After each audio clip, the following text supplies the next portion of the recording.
क्या दुनिया में इंटरनेट बंद होने वाला है? आपकी उंगलियों पर थिरकती डिजिटल दुनिया को एक झटके में कोई रोक सकता है? हम आपको डरा नहीं रहे बल्कि आपको सजग कर रहे हैं। दरअसल अमेरिका, इजराइल और ईरान के बीच बढ़ते तनाव ने न केवल खाड़ी देशों के लिए मुश्किलें पैदा कर दी हैं, बल्कि दुनिया के डिजिटल लाइफलाइन पर भी तलवार लटक रही है। हम बात कर रहे हैं स्ट्रेट ऑफ हॉर्मुज की। अक्सर लोग इसे केवल कच्चे तेल और गैस के लिए जानते हैं, लेकिन इसके बहुत अंदर समंदर के भीतर इंटरनेट के लाइंस हैं, जिससे पूरा दुनिया का इंटरनेट चल रहा है। रिपोर्ट देखिए। स्ट्रेट ऑफ हॉर्मुज, दुनिया का डिजिटल चोक पॉइंट। युद्ध के साए में दुनिया का इंटरनेट। समुद्र के नीचे बिछा डेटा नेटवर्क हुआ अनसेफ। डिजिटल इकोनॉमी पर मंडराया बड़ा संकट। तेल के बाद अब इंटरनेट के लिए हाहाकार। दुनिया का 97% डेटा बादलों यानी सैटेलाइट से नहीं बल्कि समुद्र की गहराइयों में दबे फाइबर ऑप्टिक केबल से होकर गुजरता है। स्ट्रेट ऑफ हॉर्मुज, जहां से दुनिया का 20% कच्चा तेल निकलता है, वहीं से भारत को यूरोप और अफ्रीका जोड़ने वाले मुख्य इंटरनेट लिंक भी गुजरते हैं। SEA, ME, और AAE1 जैसे केबल सिस्टम इसी अशांत क्षेत्र के नीचे दबे हैं। इसलिए अब ये इलाका केवल एनर्जी चोक पॉइंट नहीं बल्कि डिजिटल चोक पॉइंट बन चुका है। यहाँ एक छोटी सी चिंगारी पूरी दुनिया के संचार तंत्र को पंगु बना सकती है। केबल कटने का खतरा केवल डेटा स्लो होने का नहीं, इसका सीधा असर भारत की अर्थव्यवस्था पर पड़ेगा।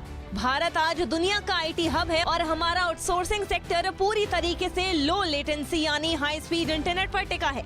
अगर हॉर्मुज के रास्ते में प्रॉब्लम आती है तो डेटा को लंबे पैसिफिक रूट से डाइवर्ट करना होगा।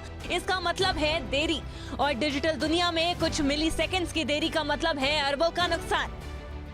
भारत का IT और आउटसोर्सिंग सेक्टर करीब 23 लाख करोड़ रुपए का है। अमेरिकी और यूरोपीय क्लाइंट्स के साथ रियल टाइम कनेक्टिविटी इसी समुद्री नेटवर्क के भरोसे चलती है। अगर केबल्स को नुकसान पहुंचता है तो वीडियो कॉल में लैग आएगा और क्लाउड सर्विस धीमी हो जाएंगी। सबसे ज्यादा खतरा शेयर बाजार और हाई फ्रीक्वेंसी ट्रेडिंग को है, जहां पलक झपकते ही सौदे होते हैं। इसके अलावा विदेश से आने वाला पैसा यानी रेमिटेंस और बैंकिंग के लिए इस्तेमाल होने वाला स्विफ्ट नेटवर्क भी सुस्त पड़ चुका है, जिससे वित्तीय संकट पैदा होगा। इतना ही नहीं, अगर ये संकट गहराता है तो इसका सीधा असर आपकी मोबाइल और लैपटॉप पर दिखेगा। यूट्यूब और नेटफ्लिक्स पर वीडियो बार बार बफर होंगे। इंस्टाग्राम और फेसबुक स्लो हो जाएंगे।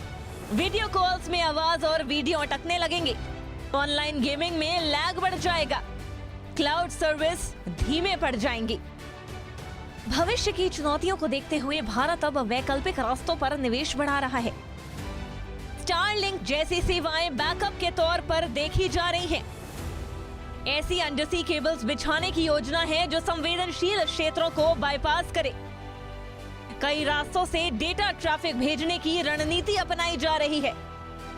हॉर्मुज की लहरों में सिर्फ तेल के टैंकर नहीं डगमगा रहे, बल्कि आपकी और हमारी डिजिटल दुनिया भी दांव पर है।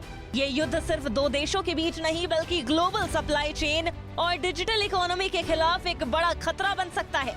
उम्मीद यही है कि कूटनीति के जरिए समाधान निकलेगा और ये केबल्स सुरक्षित रहेंगी, वरना भविष्य का संकट ऑफलाइन होने से कहीं ज्यादा गहरा हो सकता है।